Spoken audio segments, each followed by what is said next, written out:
What's going on, people? It's another week.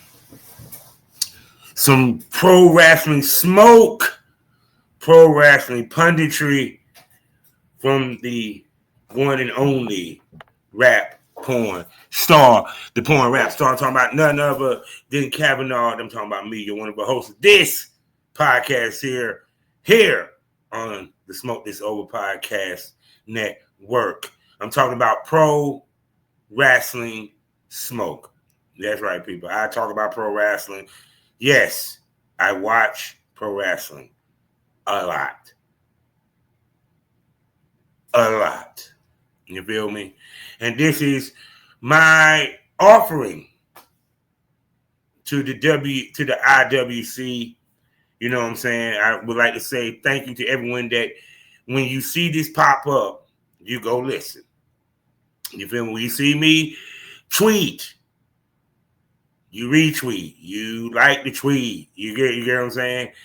Thank you, because yo, man, it feels good that people actually enjoy me talking about something other than porn.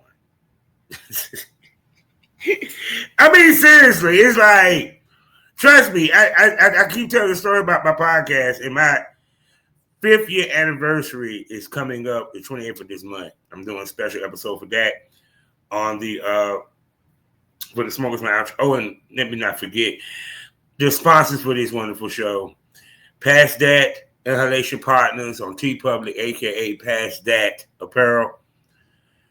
The King of THCA, SmokeKind.com. Please hit the referral link. Check out all their wonderful sales that they got for this time of the year of wonderful cannabis mailed to your door. And last but not least, SarahJCBDs.com. The queen of porn, the queen of interracial porn, whatever you want to call it, has her own line of self-care, pain relief, as well as stress relief products that you will enjoy and love. And I'm pretty sure she got some sales discounts. But I got a discount for you. Put in the promo code BOBBIE and get 10% off of your next order of SarahJCBD.com. You know, she got a whole lot of nice packages with multiple products in it. And you get 10% off if you order that package. If you want to just order the bomb, 10% off of that. If you want to order a whole bunch of shit, it's 10% off of that. BOBBIE. Use the promo code. So, this week, of course, we're going to talk about war games, and I'm going to discuss war games versus blood and guts. I'm going to say what many don't want to say or been saying, but scared to say, and so forth. And, of course, we're previewing Ashe Wrestling's 2nd anniversary. So I'm doing that last. Can you say the best for last? You know, they had WrestleCade this past weekend. I was not able to go. I have not been able to go to one WrestleCade. I'm going to go one day. I don't know when. I don't know how. I mean, it's always around this time every year. You know, like I tell people, I don't have if I had a car, it'd be different because I just drive and then drive home.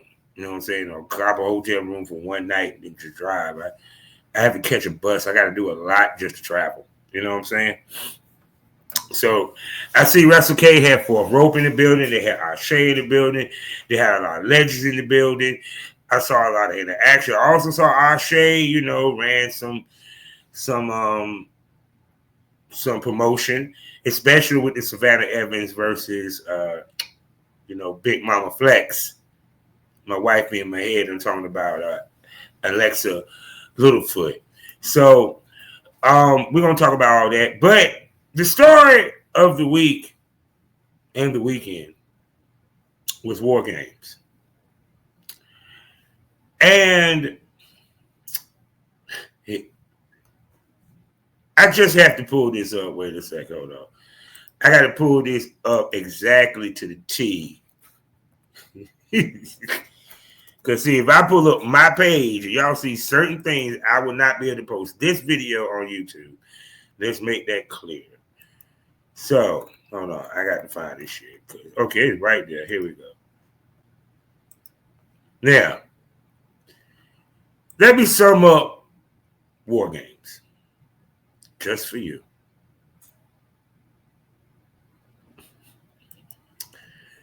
Yeah. Okay, here we go. WWE Men's War Games. It was one of the spots. Now we're going to run it back, a bit of an encore. Well, this takes some guts. Well, Jay didn't really get a chance to do his usual thing because his team was getting a whooping. Look at this place. 46,000 plus yeeting away with Jey Uso. Right now it's 4-on-4. Hold on, let's wait. One more gig. Now we're going to run it back, a bit of an encore. This takes Oh no, we got something here. Let's roll back. Right now. Let's go. Now we're going to run it back, a bit of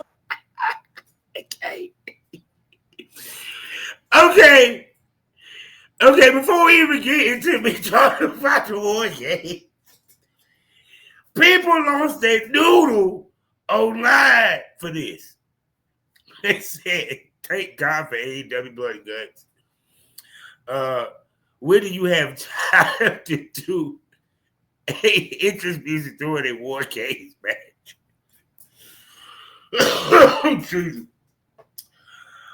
Oh, but yeah. War Games, I ain't even going front. It was a trash. Let's just be honest. It was a trash PLE. I hear people online trying to find, gold in a pile of elephant shit. I get it because y'all WWE stands.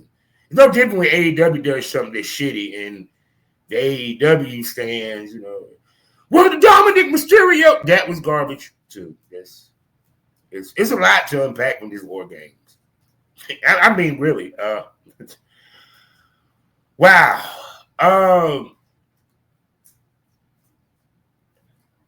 Off top because everyone's going to compare, has been comparing, trying to compare Blood and Guts to War Games. I don't want y'all to sit here and say that I'm a AEW stan. I do like AEW. I love both. Okay. But Blood and Guts, both matches were better. See, so y'all can understand where I'm coming from. I grew up and I saw the first ever War Games.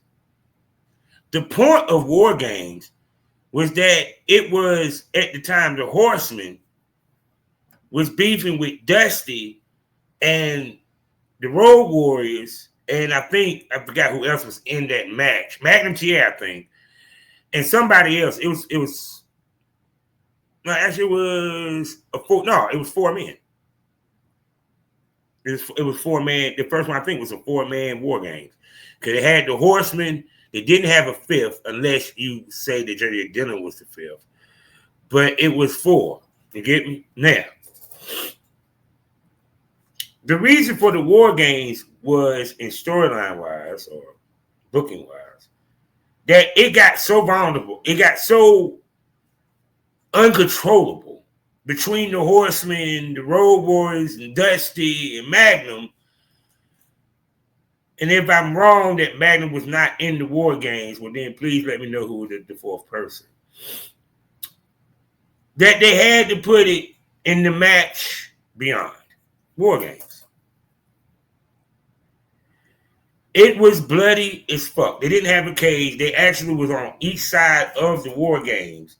And then when it was time for a team to let somebody in, they just went through the door. Of course, there really wasn't no weapons and so forth. That was later added in when down the line. But War Games, that was the purpose of it. And it was a match where people bled. It was brutal. It was violent. Blood and Guts was War Games. The way that I saw it, the way that I watched it, every time there was a war game, trust me, it was a very violent affair. Violent.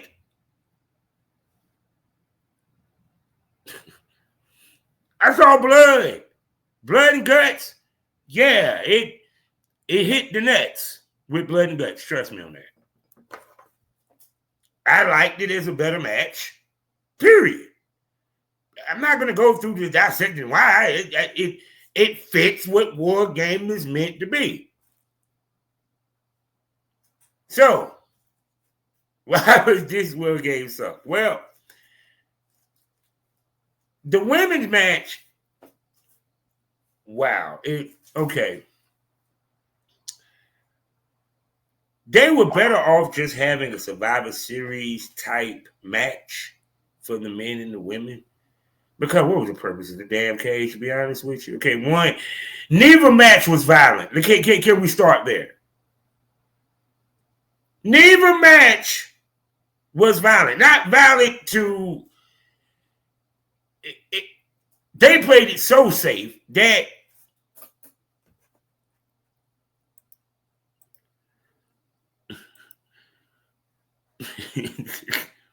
they played it so safe that they had time to do this. Just changed. Now we're going to run it back, a bit of an encore. Well, this takes some guts. They played it so safe to do his usual thing, and Jey Uso had the time to run back to get something. Now we're going to run it back, a bit of an encore. Well, this takes some guts. And you heard Michael Cole say, yeah, that takes some guts. The essence of War Games was so lost in these two matches.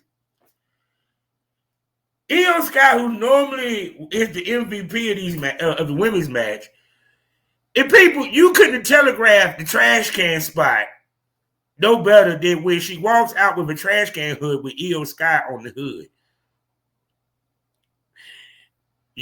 They said that you cannot go outside the cage. If you do, you forfeited.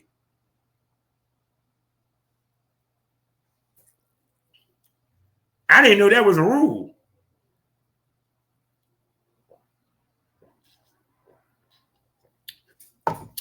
I thought the purpose of War Games was it was no rules.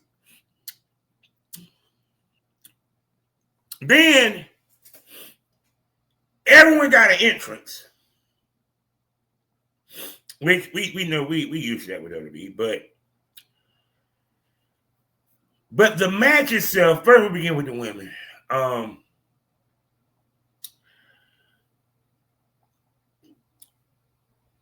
wasn't expecting blood to happen. I get that that's something AEW does, and it actually looked good. And it made sense.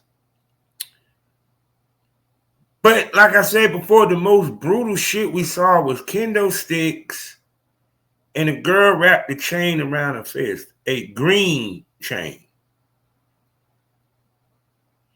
And Io Sky with the trash can, which was funny because AJ Lee was too short to hand her the trash can, so they had to hoist. Rhea Ripley had to hoist this bitch up. Now, mind you, we're in the midst of a War Games. The action was not consistent, was not ongoing. It's like with Blood and Guts, you hear him say, they missed shit. That's how much action was going on. The camera had to keep up. Camera had no problem keeping up with this shit. They made it too easy. Too many red spots. It was just...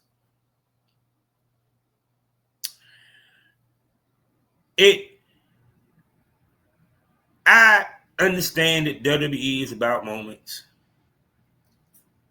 But can the moment make goddamn sense?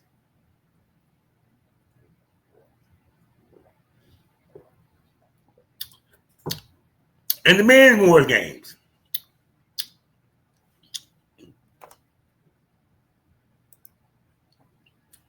I'm gonna do it again.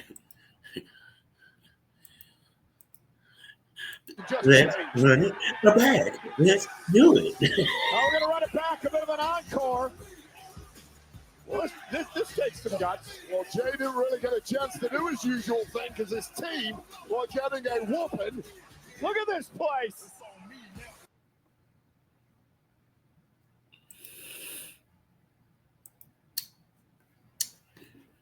Okay, first of all, by the way, when the War Games match actually started for the women, they went 8 minutes. The men, we're going to make this quick, and I'm going to get into the overall synopsis of this shit, was 5 minutes. It ended very quickly. I'm used to when the War Games match happened, you give us 20 to 25 minutes of action beyond that once it starts. No, it was 5 minutes.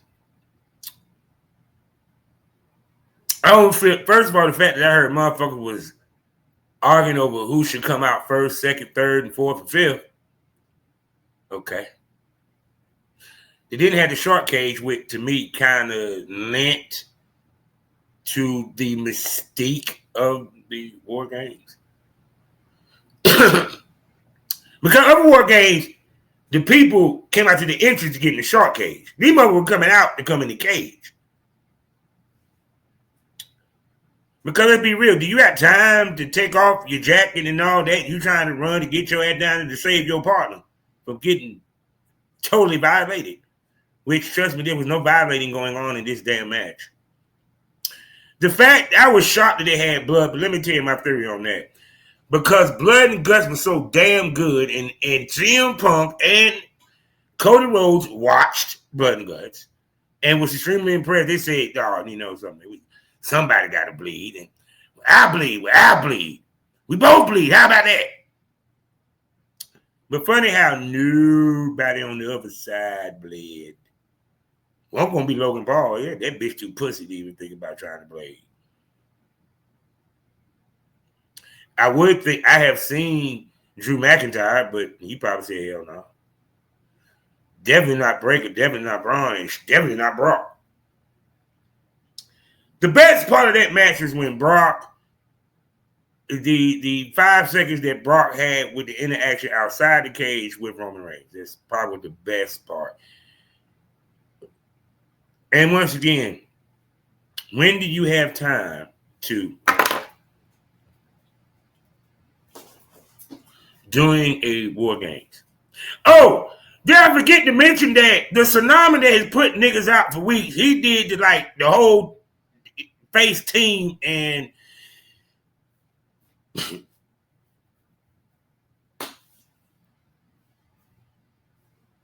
I guess it's not as strong of a move anymore during the War Games, I guess. Adrenaline. He lost weight or something. I don't see the difference. And then we had outside interference with a guy climbed the cage, jumped over, did a super kick, and did the curve stomp, making it seem like it's Seth Rollins.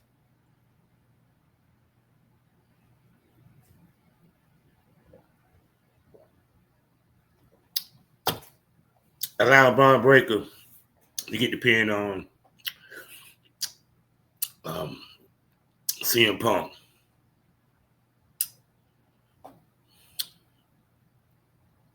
Yeah, that was it. That was pretty much it. That was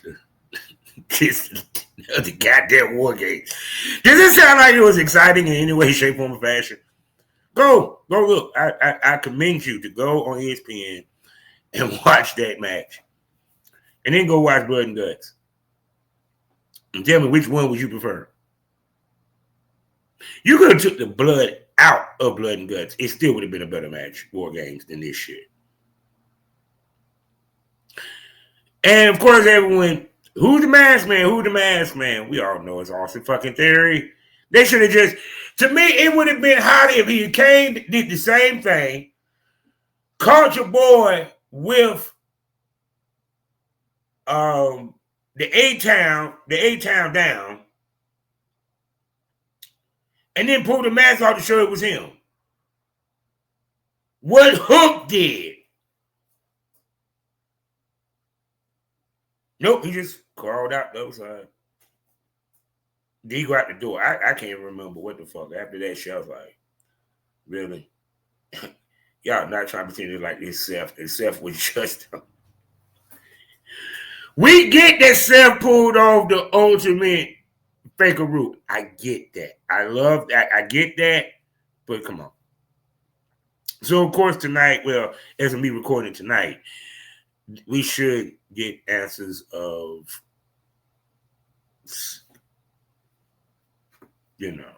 Theory being a part of Vision, because it was already rumored he supposed to be a part of the fucking damn match in the first place until Seth got hurt.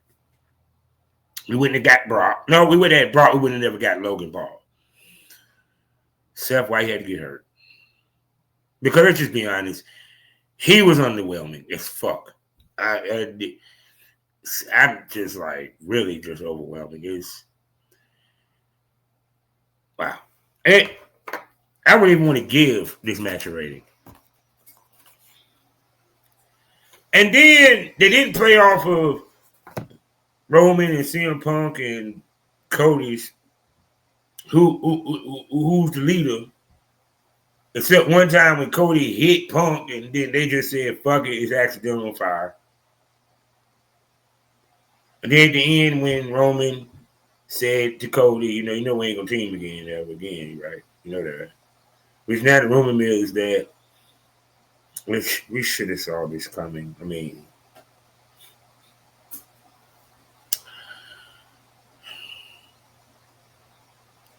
Cody versus Roman 3.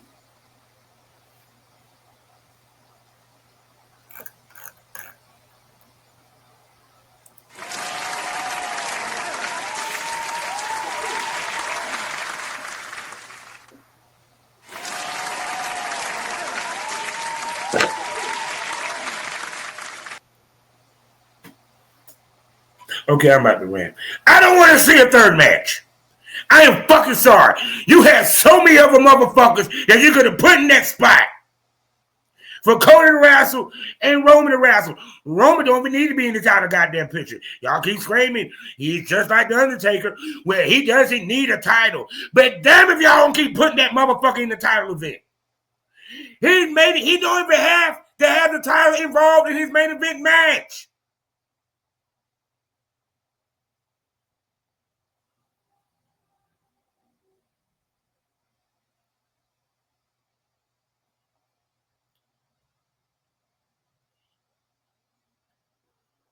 What the fuck? Y'all keep screaming that this motherfucking bald buffoon is such a great booker. And no. His booking has been stale as fuck for the last year, but y'all don't want to admit it because they're selling out arenas. That ain't got shit to do with booking. They ain't got shit to do with making the product exciting. I'm gonna get on the retirement tour for my man John Cena. Because someone said, well, it seems like Sting retirement tour was way better.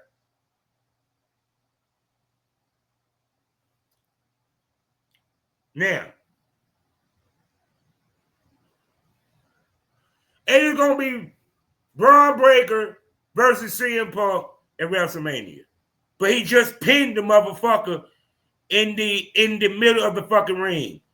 So you're going to wait to give us this match to WrestleMania? How the fuck you going to explain that shit? Logan Paul didn't win the match. It was him. Actually, that would be a great way to get Logan Paul the fuck out of there. By Braun Breaker like, nah, motherfucker, you don't get a title shot, bitch. I pinned the champ. Take your ass back. And then he speared the fuck out of there and throw him out the damn ring.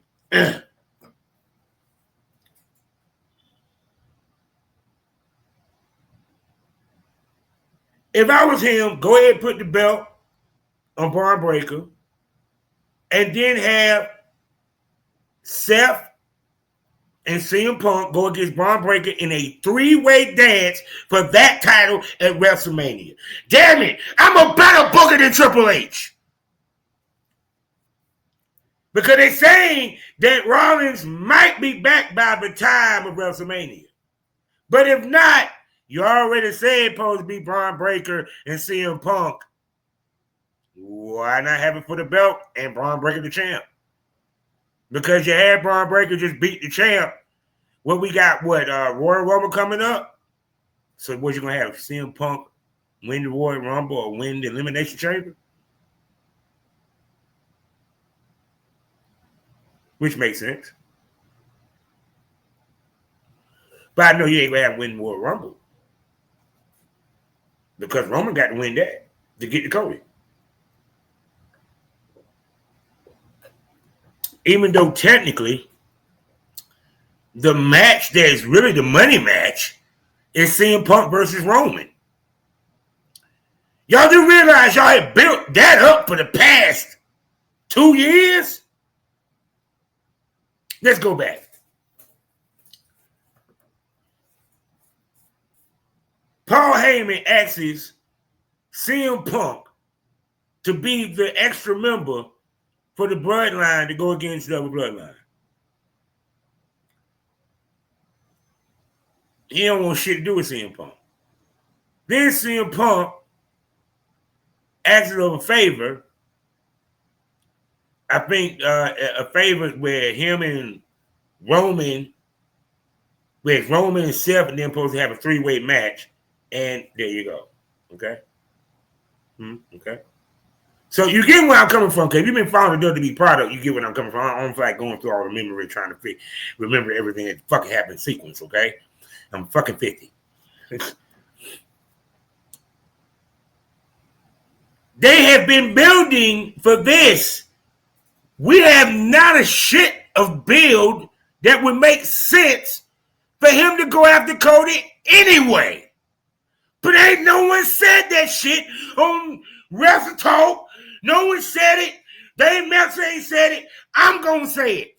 Please show me where it points to them two men for a third time. I'll wait.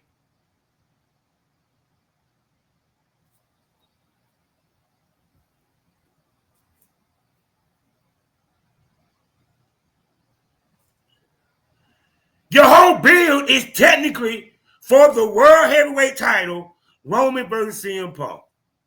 You can easily have, but because CM Punk is on Raw, and Roman technically is on Raw, can be technical about it.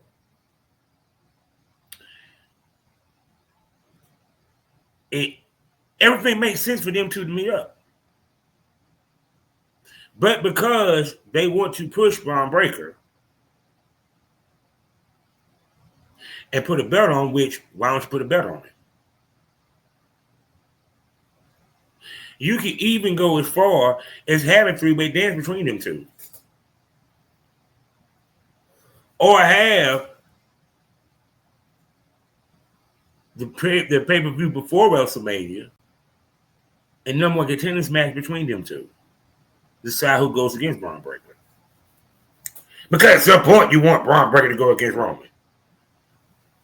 So why not, if y'all love having multi-man matches for titles, why not have that one? That seems like a damn logical one for that moment. You just had to book your way to it. I'm pretty sure y'all smart enough to do that.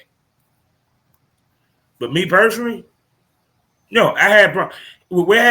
If you ain't gonna put the belt on Braun, then go ahead and have Braun have his match and he lose. But I keep saying this: the match is CM Punk and Roman Reigns.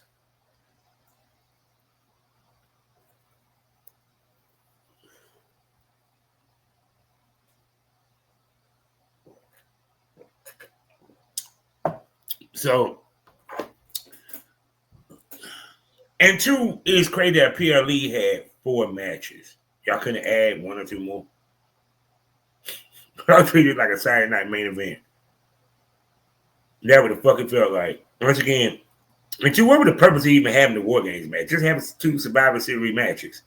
Elimination matches, that would have made just as much sense. You could have got the same result that you was looking for. And it would have made more sense because he wouldn't have to worry about scaling a fucking cage. which was meant to keep people out. Well, actually, was meant to keep people in, not out, actually. And like I said, we got a main event lined up for WrestleMania. Becky Lynch versus AJ Lee, which, once again, I would love to see how they're going to stretch this out. They didn't put Jade on this show, but they did have Sanford Secure go against Nikki Bella, which y'all going to laugh at this. That was the actual best match of the whole fucking night. I got to light my blunt up on that one. Who would thunk in the War Games pay-per-view, the best match would be the women's world title match, Nikki Bella and Stephanie McCure.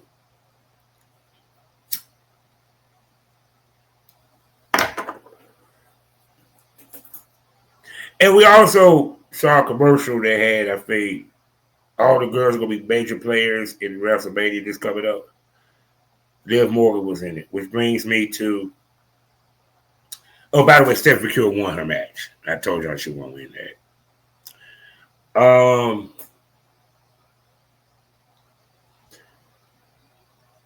Dominic Mysterio regains the Intercontinental Heavyweight title,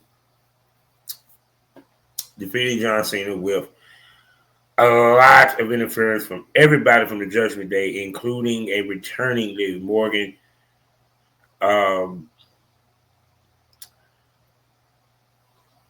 Okay, can we really have a real conversation? That was all said and done. The John Cena retirement tour was terrible.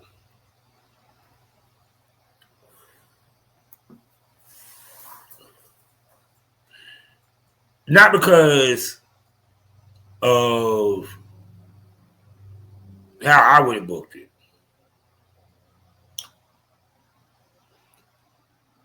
but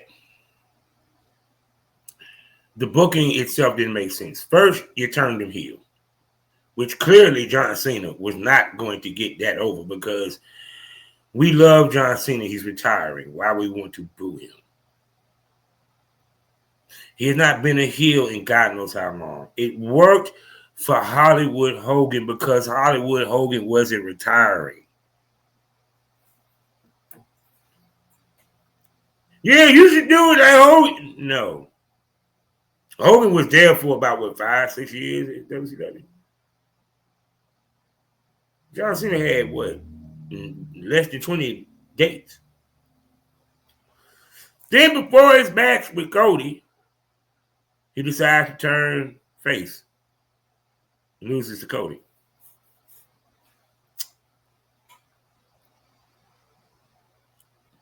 You tease him and Logan Paul. Not even having a match. Logan Paul and him being didn't give us that. We didn't get The Rock. He's the boss, the final boss. Travis Scott. I don't want to go into all that. Then he has a match with Brock Lesnar where he gets totally squashed.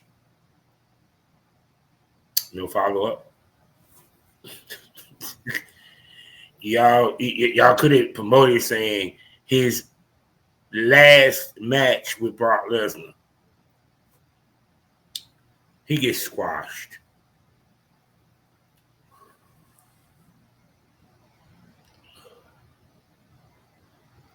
He gets squashed. I've never seen a retirement tour of any kind where the wrestler, if there was one I ever seen, got squashed like in one of the matches. Like,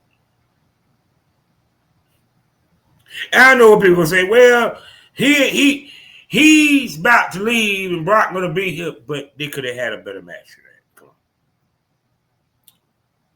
Then they decide to have a tournament to figure out who's gonna be the last person who's already been rumored and stated that it's gonna be Gunther. Honestly, y'all could have did. Y'all didn't need a tournament. Y'all could have just okay. Which not understand the purpose of the tournament Because if you really want to put over some young stars, I think you would have picked somebody over than Gunther. But I get because they want Gunther to be the retirement guy. Everybody gonna retire the next 5 years. Jericho did. I want Gunther. I want to be chopped to death in my last match. But truth be told, it's a testament to Gunther because Gunther get good matches, dog. Let's just keep it 100. He named one bad match Gunther had. I'll wait. Yeah, my point exactly. Is it safe to say he been more tamed on the main roster than he was in NXT? So now, then he goes against Dominic Mysterio in an impromptu Intercontinental title match, and he gets the Intercontinental title because he was not clearly a Grand Slam champion unless he had the Intercontinental title.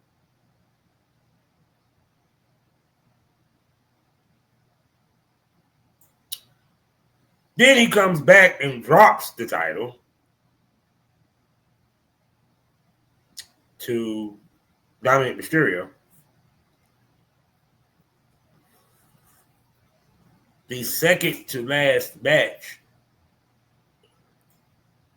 of the tour. So you're going to have your greatest go out with 2 losses in a row.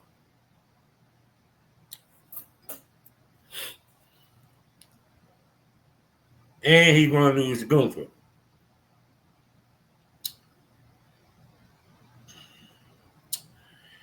Wow. But y'all equate heat with ticket sales. Yeah, anybody will go see a dumpster fire if goddamn you put if you charge them $1, they'll pay $1 to see a dumpster fire. Does WWE got good product? Yes. Is this was the worst Survivor Series I have seen? Yeah, actually, I'm not even gonna lie. I'm going back to when it started. when we talk about cartoon character WWE people, I'm not. Hold on, let me get my throat out. Y'all can listen as I go get it and get the shit. But no, y'all, to me, the problem with, I think what it is that it's complacency with the WWE because to them, they feel that they're booking. They don't book for greatness. They book for, like you said, moments. And that's how they always, that's one thing I can say about WCW. I can say about many other places, especially the territory days.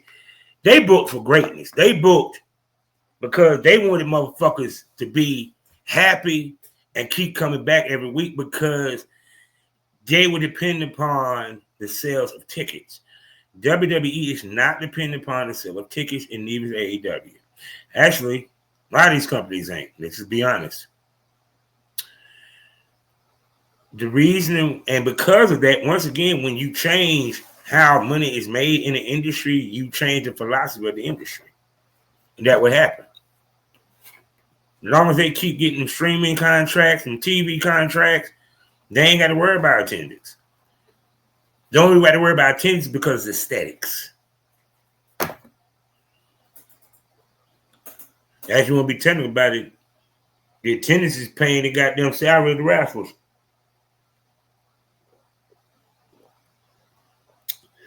So, WWE, it was interesting. I was not ready for War Games. So now,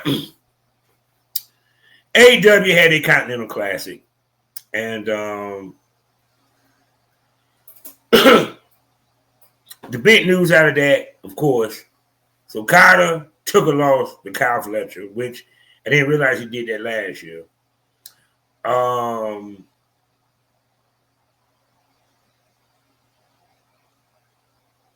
But the Death Riders all came out with victories. this coming Wednesday, we will have Death Rider versus Death Rider, Claudio Castagnoli versus Jon Moxley. Also, side note, Claudio Castagnoli is now currently the CMLL World Heavyweight Champion. So he went down to Mexico and won the World Heavyweight title down there. Go Claudio. Oh, man. Okay, when y'all going to get him a title shot in AEW? I mean, have he had a AEW title shot since he's been there? He's been the Ring of Honor champion. He's been the Trio champion. Y'all have not gave this man a title shot, huh? Title program, opportunity to win, the opportunity to go against the champion.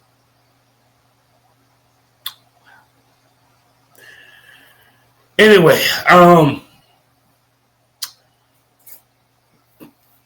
Takeshita won his. Kevin Knight won. All the matches was banging. I'm not even going front. I think this is one of the best. I think this is going to be the best Continental Classic out of the three that they had. And like I said, I'm looking forward to seeing these matches when they pop off. Swerve and Hangman seem to be on the same page, and that's bad for the Ops. Hook came out and pretty much explained why the fuck he came back to the Ops. And Swerve comes in, rolls into the house, his house. Got a chain, and then guess what? As he walks, my man Hangman, he got his chain. And they decimated security as well as the dojo. The Ops ran watch. So the rumor mill is, in World's End, we will have a 4-way between Samoa Joe, Swerve Strickland, Hangman Page, and at some point MJF returns. Just add to it. I predict if that goes down, MJF walking out as champ, we got him going into 2026 champ. Anyway, I digress.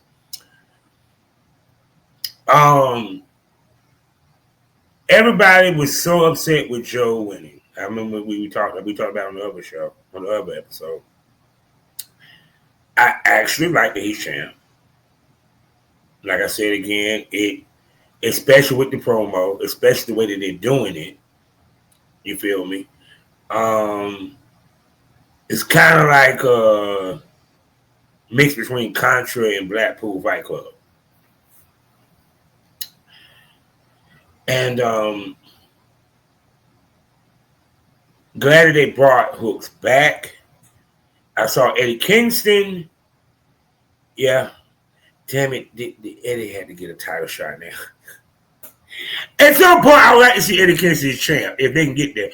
Eddie Kingston promo, yes, loved it. I'm sorry, he gives a great promo. He had a match against Sabata, hard hitting, I loved it.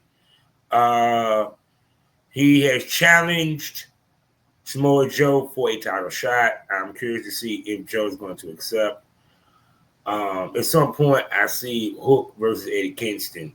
Some tell me that's one of the matches going to go down World's End.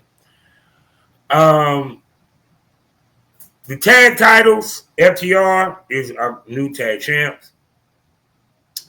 The Bang Bang Gang decided to come out and lay claim to their number one contendership.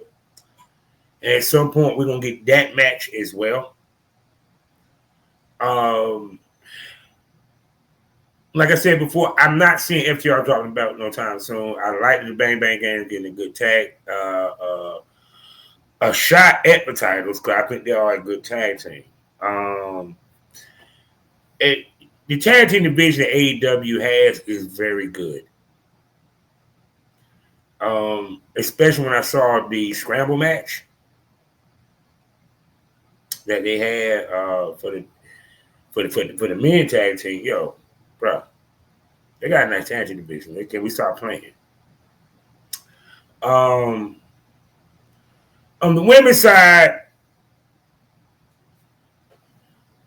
Megan Bain, which is now known, Megan Bain and Maria Shafir is now known as Mega Problems.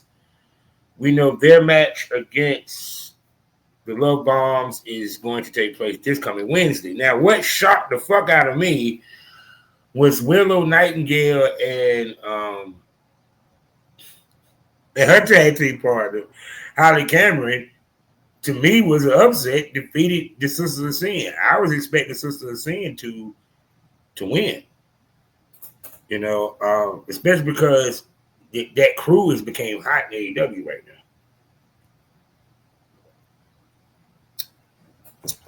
And so they move on, and I think they're going to meet the winner of this match, because I think this is semifinals. I think this is semifinals. But yeah, I'm curious to see the match with the Love Bombs and Megan Bain and Rhea Shafir.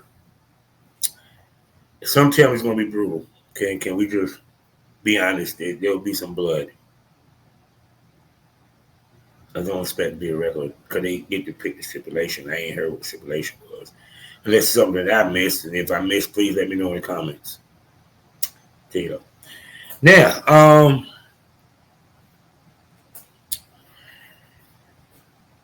Mercedes Moné, of course, retained, well, she won the television title by defeating Red Velvet. Red Velvet has came back since, and she wants a rematch at Final Battle. Because Ring of Honor is right now looking for Final Battle. Bandito, due to what happened with Rush being injured, will be defending his title in a fatal four-way with Sammy Guevara, God, I can't think of that boy name, and Hechicero. God. And Hechicero, which, interesting, Sammy Guevara is taking the place of Rush. He's doing double duty because he's supposed to be wrestling for the tag titles with Mortis.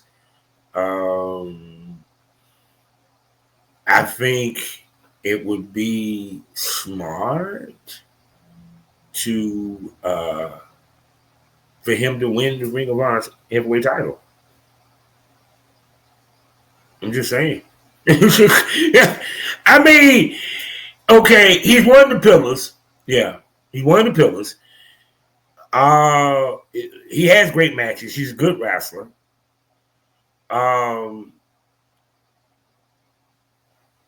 If you were going to put the belt back on Rush, because I'm pretty sure you was not going to have Bandito walk into 2026 as champ, it would make sense that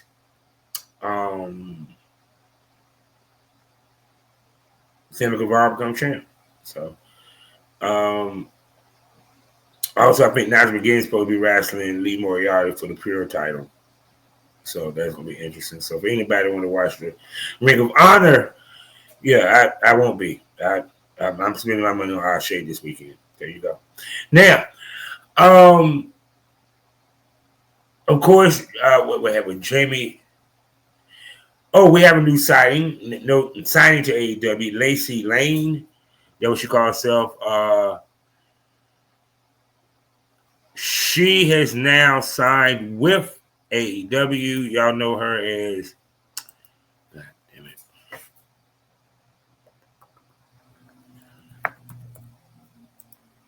Let me see.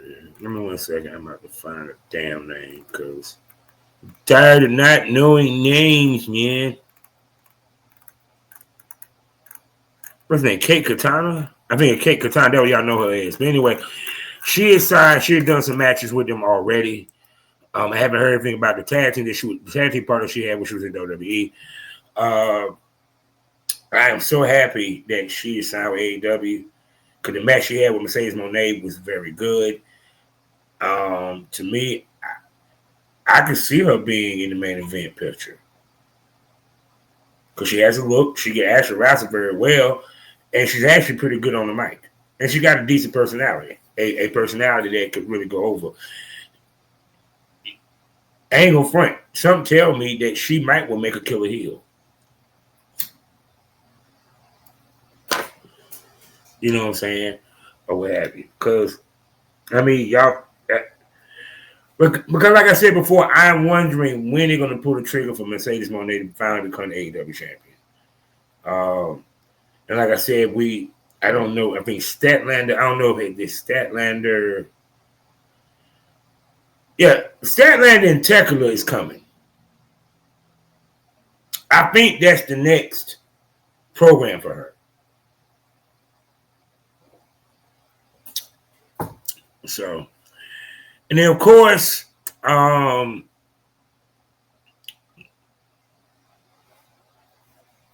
be honest with you, I don't know. They really didn't do. I don't think they did too much with the Young Bucks and Omega and Don Callis last week. I think they might go more into it this week. Because now if you're a true fan, you need to go find Being Elite on YouTube, because I'm pretty sure they're documenting all that with their YouTube page. So there you go. All right. So that's AEW this week. I think NXT had Gold Rush 2. It was a good show. The Evolve title was on the line, men's title, and the women's title was on the line. The Speed title was on the line. Fallon Henley, she won. And so now in Fatal Influence, which we thought was going to get broken up, now been shrimping because we got two champions within the mix.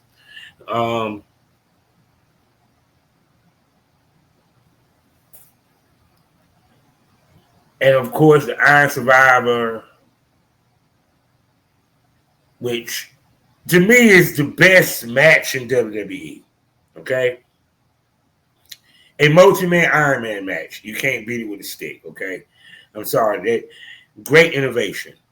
All right. For Deadline, I think which is in 2 weeks. In 2 weeks, I think. Or might be next week. I don't know. Has been named. Do I feel like going into who is the Iron Survivors? I feel like, let me see here.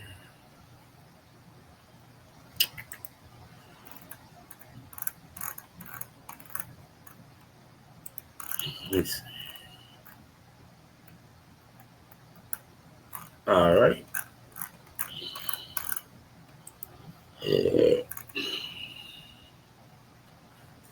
All right, let me see. Let's name these Iron Survivors real quick. Because if I'm going to do it, we're going to do it. I got better shit to do. All right. Trying to see the list of everybody that's in it. Give me 1 second. I know y'all like, what the fuck? You just stopped talking all of a sudden. Well, okay, I'm going to keep talking. Yes. Oh, and yeah.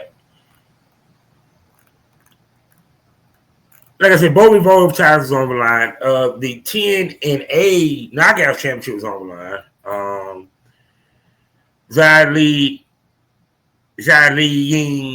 Li Ying, whatever her name is, won her triple threat match. First of all, she is so fucking cute. She is so cute. I swear. I saw the picture with her and Wendy Chu, and yeah. But anyway, but crazy how she never got a shot at the NXT title when she was in NXT. She is now the knockout champ.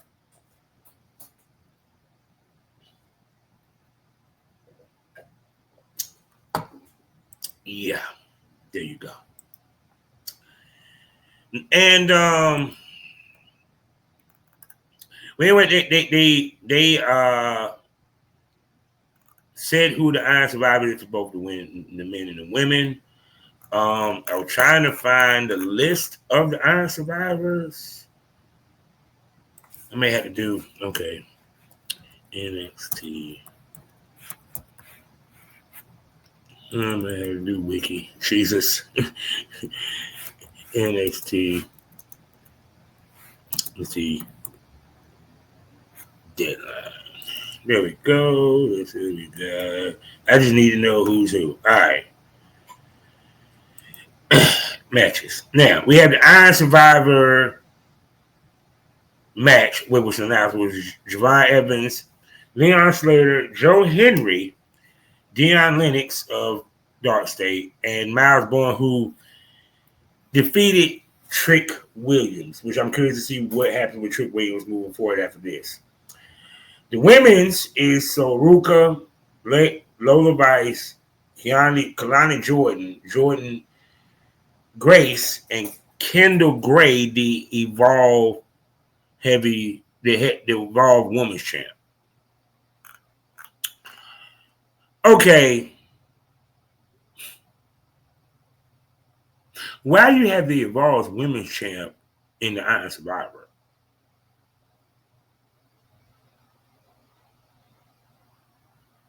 I mean, I'm just saying. I'm just saying. You feel me? Because the reason why I'm saying this is because I get that she defended the title on NXT. Okay. She's Evolve champion. Evolve is the next step to NXT. So if she wins the Iron Survivor, that means that she'll be having her challenging the NXT champion as the Evolve champion. Now, I get that we had a situation with Paige. Of course, she was still the NXT champion, and she defeated AJ Lee and became the Divas champion. But y'all could have put somebody else in that spot. Now, I hope that Jordan Grace win, because they've been shitting on Jordan Grace this whole time while she's been in NXT, honestly. And of course, I know the NXT championship match, Saints Femi 2. That would have been announced, but that would be going. That would happen with NXT. So enough said with that. Now, let's get to the main event of the show. Okay, and before I go to the main event of the show, I want you people to not forget, please, to subscribe to my two places where you get extra content from the Smoke This Over podcast family. I'm talking about the Premium Smoke Room on Loyal Fans, people. And I am doing an end of the year event for my subscribers and even the followers over there on Loyal Fans, the Smoke Fest, where I'm going to have special episodes from all the podcasts to end the year with. You feel me? Something that you can enjoy, something that will entertain you, something that, trust me, you won't forget. So please subscribe, because the best smoke is always premium. Now, let's talk about Shea Wrestling. And this is the 2-year anniversary. I'm not even going to front this year with Ashe. When I look back, actually, it's been hot from the first time when I first saw them, when they dropped their first season on YouTube. And then, you know, the main shows that they've been doing, it's impressive. Because it's like when I sit back and I look at Memphis Championship, Memphis Wrestling, and I look at EPW, and I look at AAW, you know what I'm saying? And now, soon to be defunct, Deadlock Pro. It's like, well, Deadlock Pro in the same boat with what McCauley, with Ashe, to be honest with you. But if I look at it as a whole, Ashe has a damn strong roster. From the men to the women. And even to the tag team. Great booking, great storyline. And I have to admit that Ashe have done their shit. So shouts out to Darius Lockhart on an amazing year too. I mean, if y'all go look at their YouTube and just really watch, you see the evolution of this wrestling promotion. And I hope they'll be here for a long time, man. We lost DPW. We lost CWF Mid-Atlantic. I want to see Ashe be around for a nice long time. And I think they will, because I think they got good backing. And a lot of black wrestlers, I really believe, rock with this shit. You feel me? And then plus, they was at WrestleCade, man. You know, them with Fourth Rope. You know what I'm saying? I ain't even gonna lie. I know it's all black people, but y'all can't Samoan be counted as black? I'm just saying, you know, get some Zilla 5-2 up in there. Nah, it wouldn't be right. It'll kill with y'all. It'll kill it'll kill the aura if we had Zilla 5-2. You sure he ain't mixed though? Anyway, so this is the 2nd year anniversary, and should I go from the top of the card to the bottom? Should I go to the top of the card from the bottom? Well, we're gonna do this. The first match. Well, first of all, I think. Well, hold on, no. I'm doing it wrong. All right. Here we go. Now, I mean, this is the pre-show match. Yeah, the pre-show match. One of the pre-show matches, I'm pretty sure. As Dante Khalifa, who has been on a roll lately, because he's the one that got the pinfall in the Team NC versus Team DC match.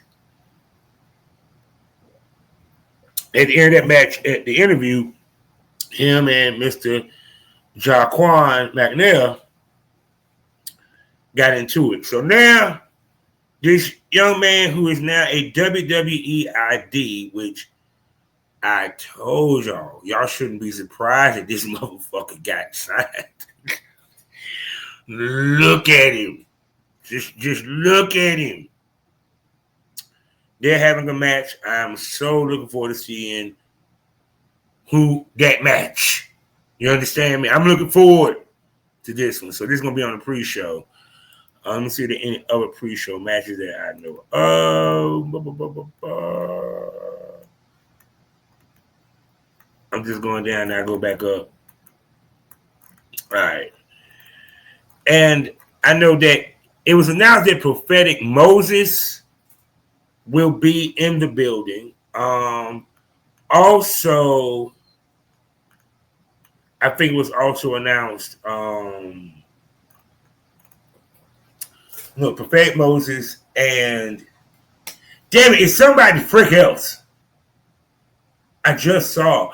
Oh, Isaiah Broner. Isaiah Broner, which, no surprise there because later on, you know, Jocelyn Navarro has a title match. But I'll get to that in a second with my predictions.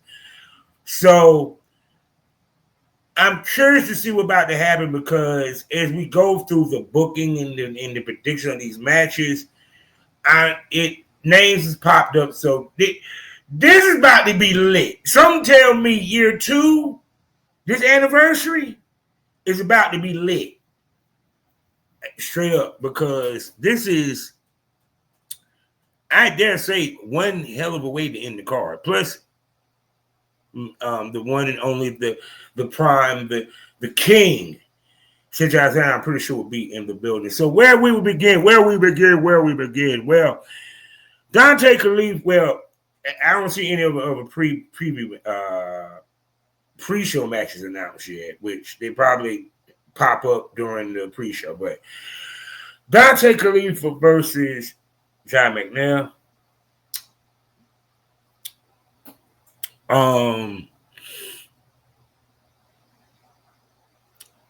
I think Dante Khalifa gets the win because McNair's he's about to appear. I think he's about to appear on Evolve soon. So,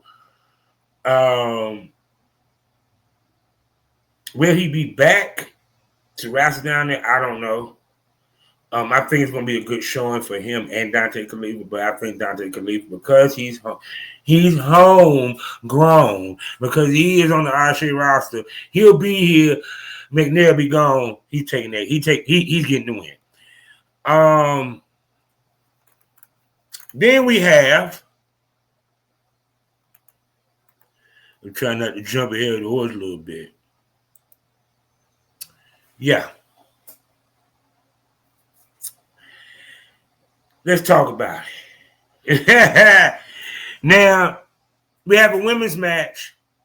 This was set up because Savannah Evans was in the fatal four-way for the women's championship to see who would be the knockout champ. And she lost. So my baby, my wife in my head, Big Mommy Flex, aka Alexis Lightfoot, bet on her and lost money. So Alexis Lightfoot has been around. If you watch any of her other shows, you see her sexy ass interviewing the girls after a match. You feel me? She actually interviewed Charity King after Charity won the title. And she talks shit, right? She's also wrestles for Fourth Rope with West Gunn and them. And she's currently the Hooligan Championship Wrestling Women's Champ. So she got some hardware. Watch some of her matches, very good matches. You know, the reason I'm talking about her because a lot of y'all might not have seen her. Savannah Evans, you seen. Let's just keep it 100. Savannah Evans, yeah, y'all seen that beast. Yeah, if you watch TNA, trust me, her and Tasha Steele, yeah. And trust me, Savannah is gorgeous. So is my wifey. But anyway, well, of course, there has been they got into it at WrestleCade. You know what I'm saying? And of course, what actually set it off was Big Mommy Flex dropped a promo calling out Savannah, said she wants her money back and she gonna get it in blood, bitch. So that was brought us to this match. And let's make this clear. This was hard for me to pick because I tugged on this for like a week. Because watching Lightfoot, she been on a roll. I think she gotten wins in fourth rope recently. I think she won all her matches at WrestleCade. I think because you know what I'm saying. I gotta look up the WrestleCade agenda. Cause I don't know what the hell. Cause normally I look up what was the lineup for WrestleCade. Damn, I normally do that, and I did not this go around. I don't understand why I didn't do that. I should have been on that. Why they? Y'all need to cuss me the fuck out. All right, let's keep it 100. Y'all need to cuss me the fuck out. You want to know why? Because I'm supposed to talk to y'all and told y'all and spoke upon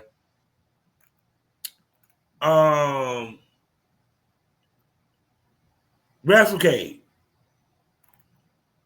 And I didn't.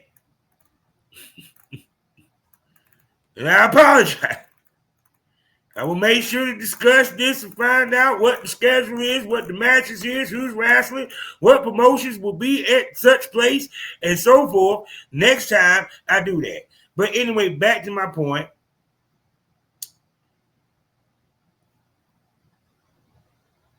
Big Mama Flex been on the road. So, but does that road constitute to Shay?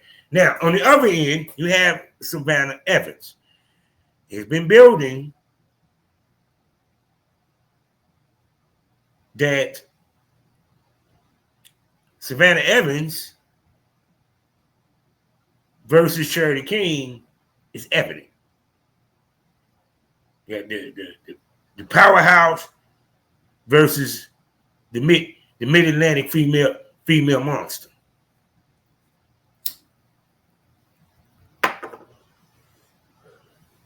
Feel what I'm saying? Whew.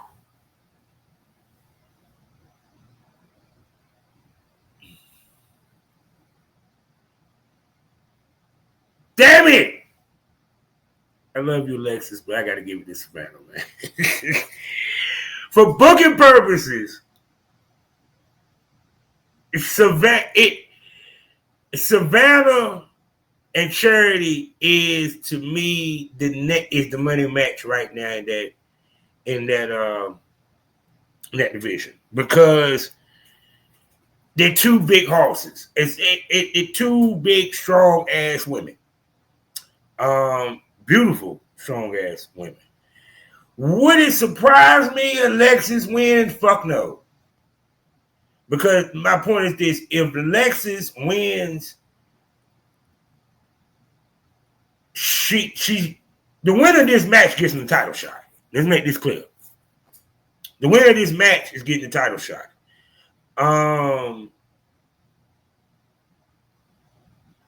Like I said, I'm curious if you're gonna win this, but my thoughts is they're gonna go with Savannah. It's gonna be a good match. Because you're gonna have power versus speed and ring intelligence to a certain extent, and craftiness, because Littlefoot, she crafty with it and she quick. And she's very athletic. While Savannah's more power. So yeah, I see it. Yeah, it to me, if I was booking one of the first title defenses that Charity would have would be against Savannah Evans. Because me personally, this is just me. This is just me. If I'm gonna have that sexy ass, beautiful, beautiful, tall vixen, unless it's Lightfoot wrestling for the Ashe Women's title, it's to win it. Trust me, she's the next one to get the title. She's the next one to get the title. If she's around as much as I think she's gonna be around, Alexis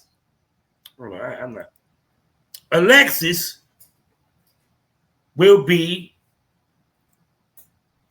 the next champ with Charity King. Because it depends, because you got Johnson Navarro, you still got Karen Bam Bam out there. They haven't brought her back. And then no telling what other ladies like Lacey Lane is with AEW. Or whomever might pop up at Ashe. You know what I'm saying? So, like I said before, I bring Savannah. I love you, babe. I love you, Big Mama Flex. I love you, Big Mama Flex, but damn. I'm thinking right here, goddamn, like, no, they ain't gonna have Savannah lose. Only way I see Savannah lose is if it's some hijinks, meaning that somebody interferes in the match. And Alexis Lightfoot has a partner in crime.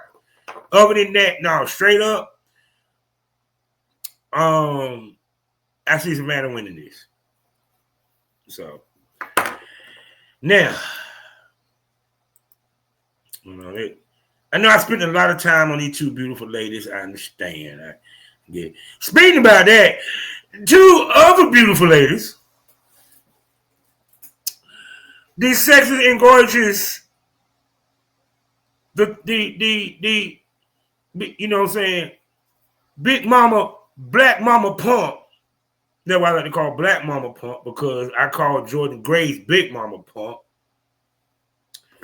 Charity King will be defending the Ashe title against the beautiful, is equally beautiful and gorgeous and very dangerous and deceivingly strong as fuck, people, Jocelyn Navarro. People, she be throwing around men like it ain't shit, dog. I'm watching her with Isaiah Broder in the back. She throwing him around like he's a lightweight. This is gonna be, bruh. This is gonna be hard hitting, bruh. I spent nothing less. This is gonna be wow. When we say I don't know what you would say would be the equivalent of a horse fight for a female.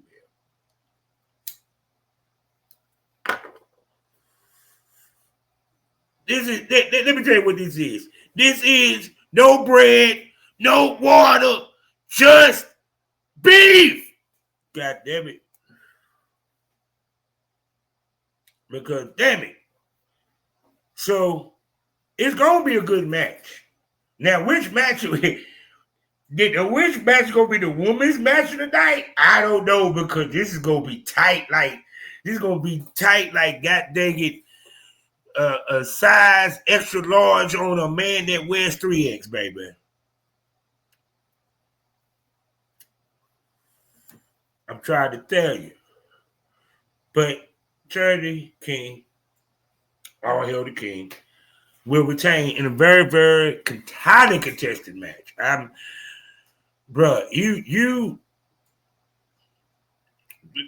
This is gonna be this is because see, the thing about it is both of these ladies are very strong. You know what I'm saying? They are very strong and they hit hard. So this is going to be a physical, I dare say, more physical matchup than that of Savannah Evans and Lightfoot is going to be. Because if what the last match she had was against Aaliyah James, and Leah James might be smaller, but damn if she won't lay them in with Charity, and Charity damn sure won't give me damn sure will give them receipts. So I love beautiful women that can fucking fight. I'm sorry, that doesn't better than so. There you go. So when I see Charity King walking away with the title. Now, let's go to I'll get the titles in a second. Now, we have the grudge match, actually rubber match. With there's Galactic Soul.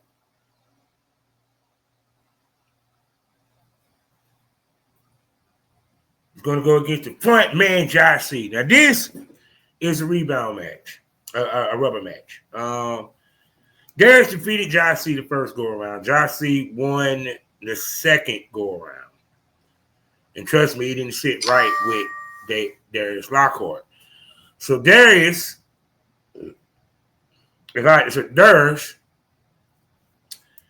he said, fuck that. Grabbed the mic at the last show and said, hey, bitch. I call you bitch because you're a bitch. Bring your ass back down so I can goddamn get my win back home. I'm going to beat the shit out of your ass. I'm just paraphrasing. I'm just joking. He didn't say all that. You know, that would have made for a great promo, though. So he challenged Josh C. Josh C. apparently accepted, and we having a third match. A lot of return, one of two return matches in this, man. This, now, understand this, the first match was, I didn't get to see. The second match, damn good.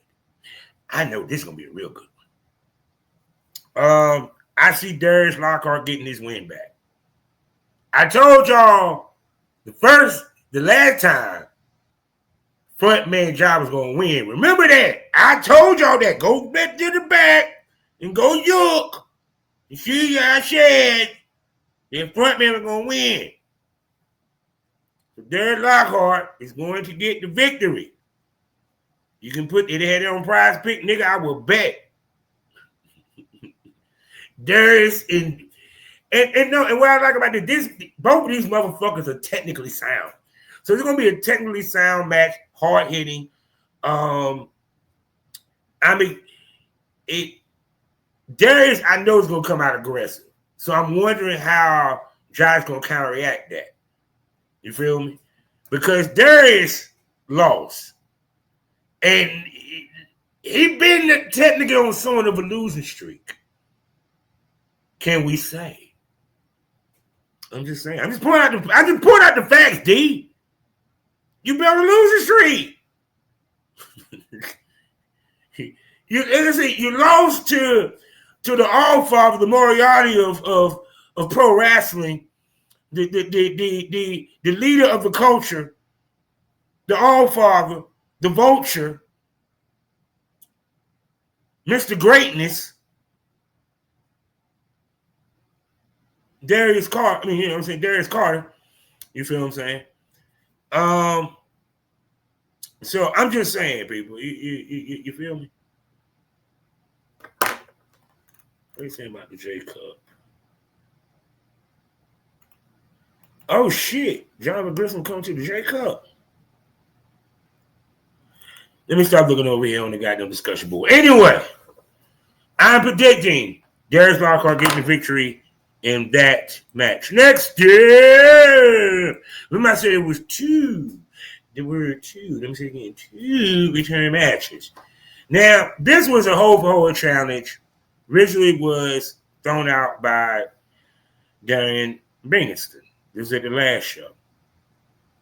And it was answered by former Pan-African diaspora world champion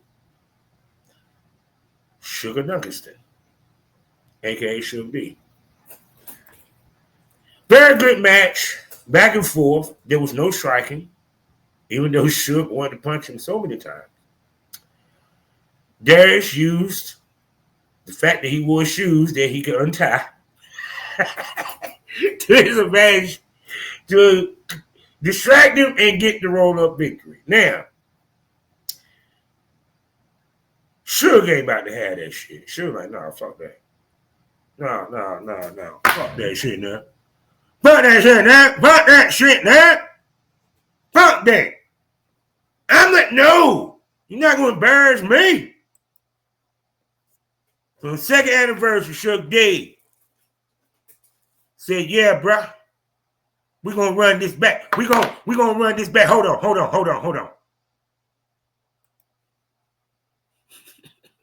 Y'all ain't ready.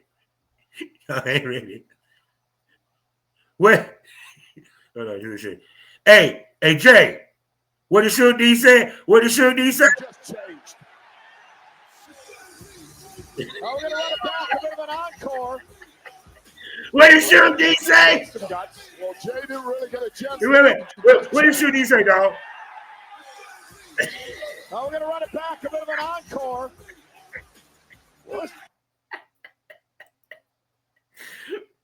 Oh, you can't make this shit the fuck up, people. Oh, let me get my head together, man. How long I been on this bitch? Damn, hour 23 minutes, man. Yeah, I ain't got no other damn show. Oh, I needed this, baby. I needed this. Trust me, I had a rough fucking day. So, the purpose of the Hole for Hole is their version of the pure wrestling rules. There's no striking, but the difference is no striking at all. It's grappling, it's submissions, it's all that good stuff. I'm pretty sure you can do a drop kick, but you just can't. No open hand strike. I don't think you can even do a European uppercut. So I told y'all we was going to get a second match. I didn't think it was going to be a hold for hold. Now, I wasn't, because here's the thing about that. You got to top a great match. Do you understand that? Do you understand that? You got to top. This was like, I want to see what they going to do to top the last match, because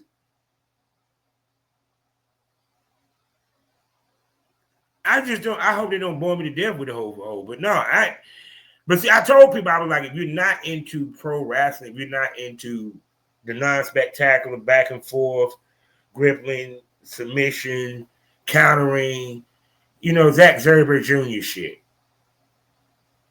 you're going to be bored with this. But I'm going to tell you how good that whole match was, that I would show a person that never seen pro wrestling that match. I hope you understand. I hope Mr. Bingiston or Mr. Suge D heard what the fuck I just said. If aliens dropped, down here today on Earth,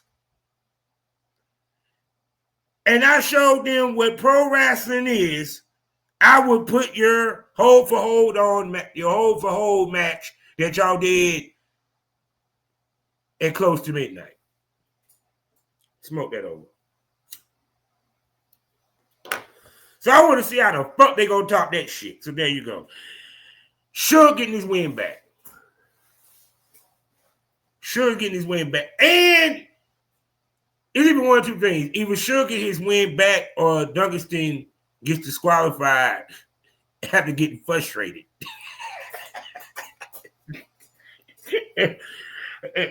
Because it's like this. How do we get it to a third to where it doesn't involve a hold? Well, we see them in an actual match. But I'm pretty sure it's going to be good as fuck. So, like I said, I see Suge getting his win back.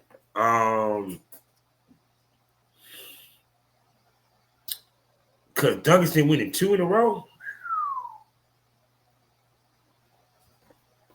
Wouldn't that put him in line with getting a shot at the Pan-African Diaspora title because you defeated Suge twice? And, okay, that could be your mid-card belt. I'm just saying, Darius, because, okay, Ring of Honor got the pure title. Okay, the hold for hold title. So that means you can get some of the best black grapplers in the business to come for that title. I'm just saying, but just thought. Suge D gets the 1-2. Well, he don't get the 1-2. Yeah, he gets the submission 1-2-3, whatever the fuck. All right. Now, this is the quick and big versus the strong and big. Now, when I saw this was announced,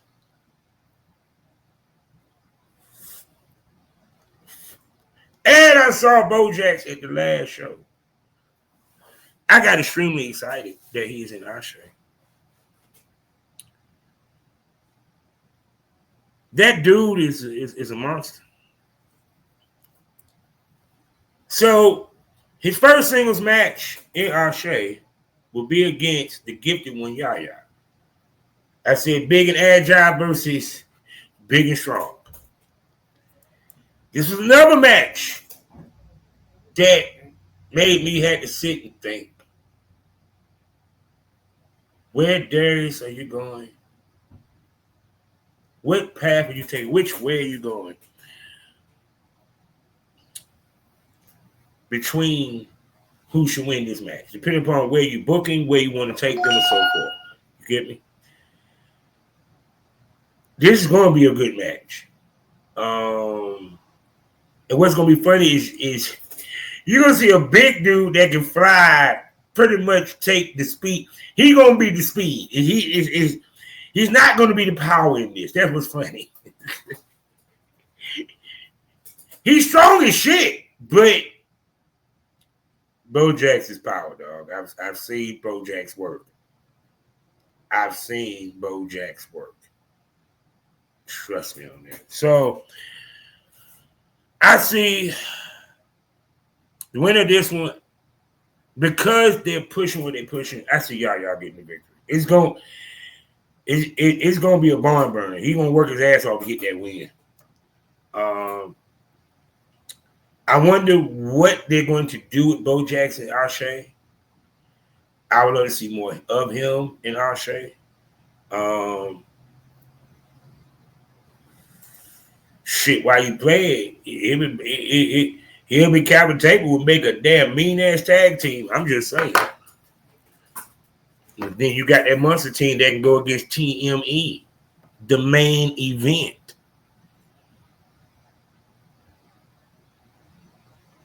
Shouts out to Duke. Shouts out to Duke. God dang it. I told y'all them boys gonna win them tag titles, man. Now, speaking about tag titles,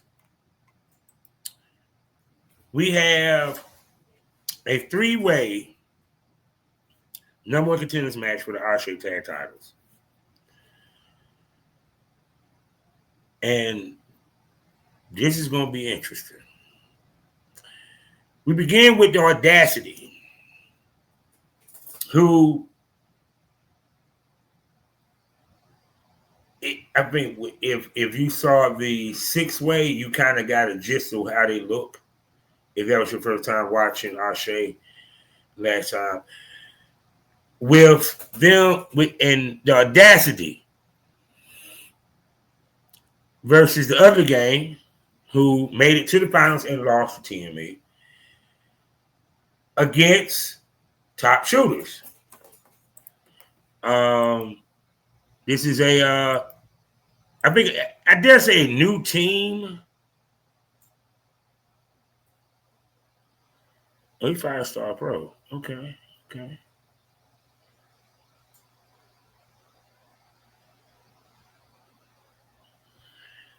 Tag team that is, I guess, heating up 5-star pro. And let me make this clear, people. 5-star pro is that deal. Don't get it twisted because I didn't realize who they were or recognize them at first. Don't get it twisted. The fact they say 5-star pro, what? Put some respect on my fucking state's independence, baby. We feeding WWE right now. We feeding WWE. Now back to my point. Now, the Audacity of the gang and Top Shooters. Now, Top Shooters, I don't see them coming straight in and winning.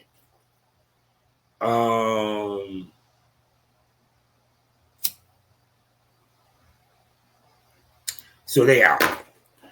That leaves the other gang of Audacity, which is, if you want to be technical about it, long-term tag team feud, there you go. Because they've been beefing since damn near the beginning of our show. So,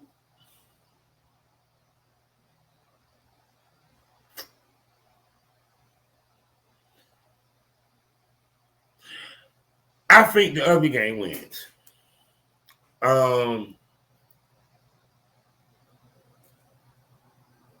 But the Top Shooter's going to take the pin.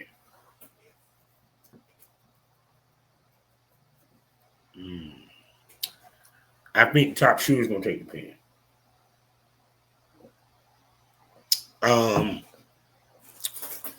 Because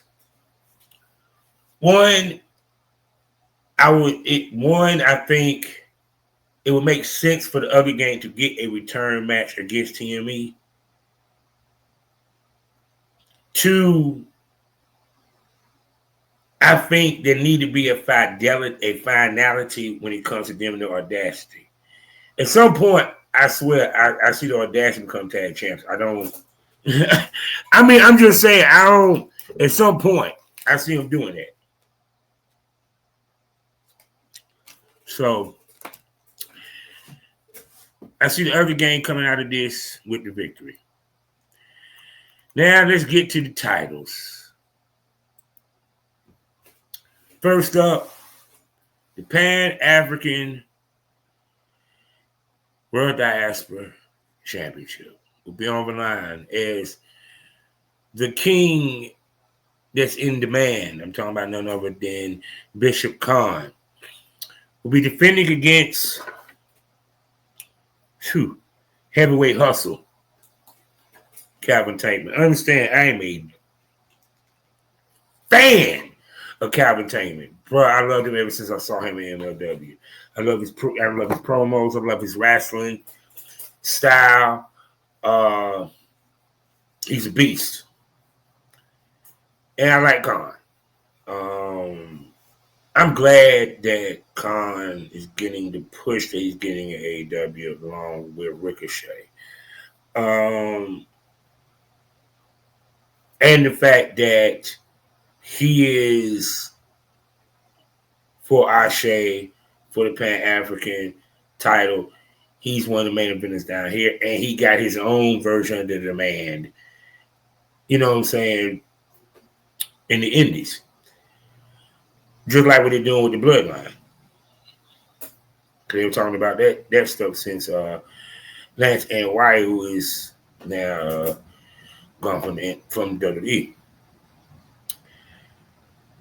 I saw that Prolific Moses is in the building. And if Isaiah Broner's in the building, I have a distinct suspicion that either them two are going to have a match or they both going to get involved in this one. But I do see Khan retaining. I always said the way you build a title is by who the champion defends it against. None better than Calvin Tankman. Because that belt, that means the top black men in this sport should get a title shot. Hey, man like DeReese should get a title shot. You feel me? And so forth. So I'm like, shoot. I'd love to see the Pope try to come after that bitch. So, yep, I see Khan retaining. Now, the main event. Now, the story behind this, so people understand, is that it was a number one contenders match where LeBron Cozone was in a war with Cedric Alexander, which ended up going to overtime, and they still didn't decide shit. So the commissioner, Caprice Coleman, tried to make it a three-way. Cedric Alexander, when hearing that shit, he said, let Cozone get the first shot. I catch the next, whoever wins that after. And that's why we're here. The old father, Darius Carter, with what is his fucking name? It's Ryan Rembrandt. Yeah, Ryan Rembrandt will defend the title against LeBron Cozone.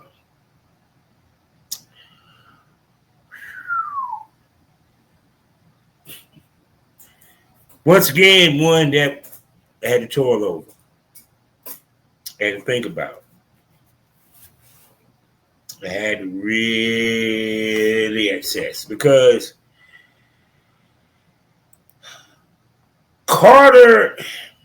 Darius been on the roll. Okay.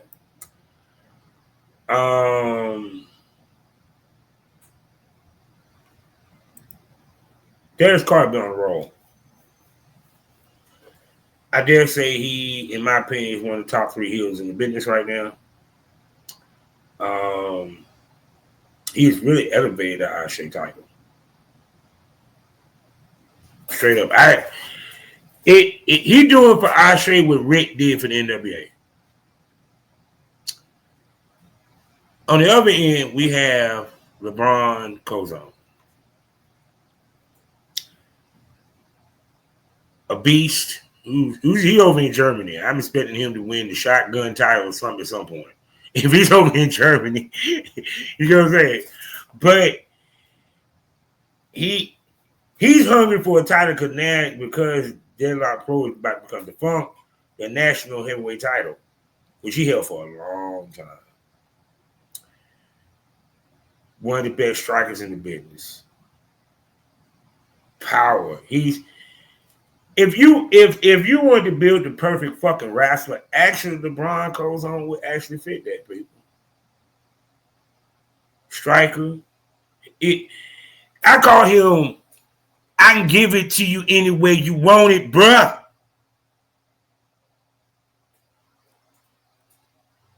No water, no bread, just me. You feel me? LeBron Cozone is that dude, dog. I'm trying to tell you. When I watched him live, I was like, God damn. This bitch is weak. He is Tony Atlas if Tony Atlas was more athletic. And Tony Atlas had his career. And I've seen Tony Atlas, dog. I'm like the kicks, his movements, the whole nine. And then, of course, Moriarty of pro wrestling, Darius Carter, him. I don't see Kozone unseating him.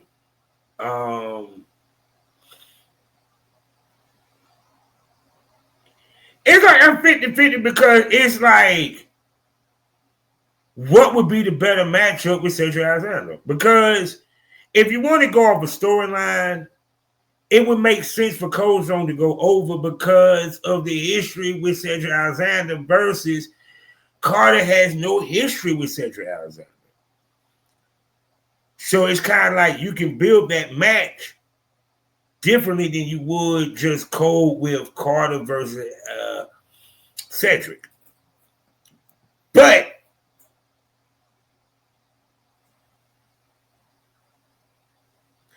I see Carter winning. I see Carter winning.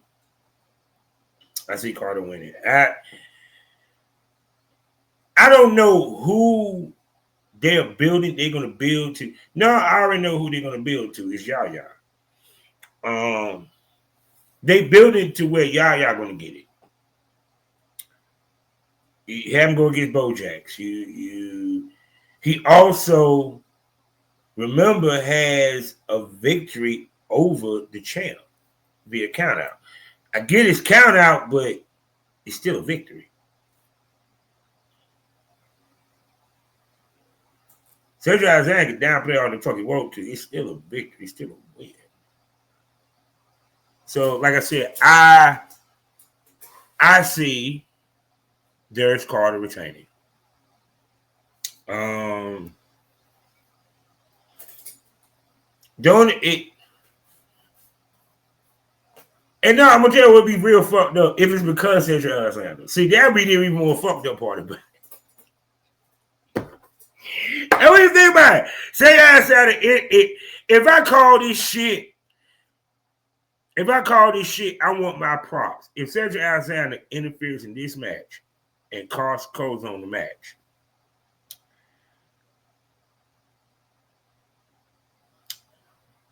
I'm gonna be like, wow. Which in turn might make Kozone give him the receipt and allow Darius to move on to another challenger. To set up that third match between him and Cedric. And like I said now, because booking wise, if you was going booking, I'm just saying, the already intense personal storyline is with Kozone and Cedric Alexander.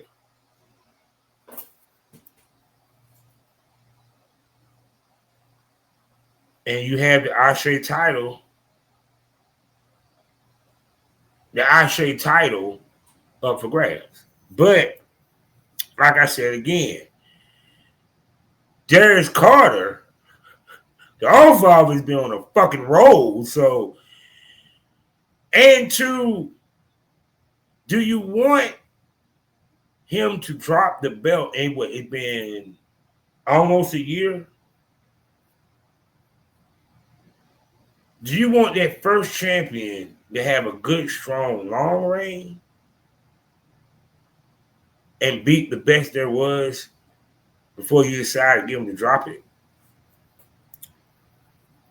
If Carter goes through that gauntlet of Kozone and Cedric Alexander,